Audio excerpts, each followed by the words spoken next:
Hi everyone, this is Zay from Zay Aquatics. So yan, sobrang na-busy ako lately. And ito nga pala yung mga shrimp tank ko dito sa outdoor. Nag-evaporate na yung tubig. Napabayaan ko na sila.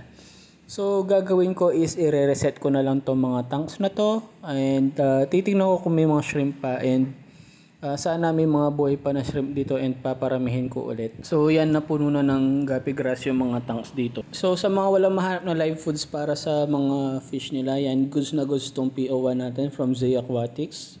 Available 25 and 50 grams. And sa may mga hamster dyan, available din tong Hamzay from Zay Aquatics. Yan, sunflower and safflower seed pang hamster treats nyo. Update na rin pala sa turtles ko. Yan yung mga baby red ear slider natin. Ayan. Dalawa sila nagbabas kanina kaso tumalon yung isa. Ayan. Masyado siyang mahihain. So soon ililipat ko na sila sa outdoor. Yan. So yun lang muna for today's video and happy fish keeping!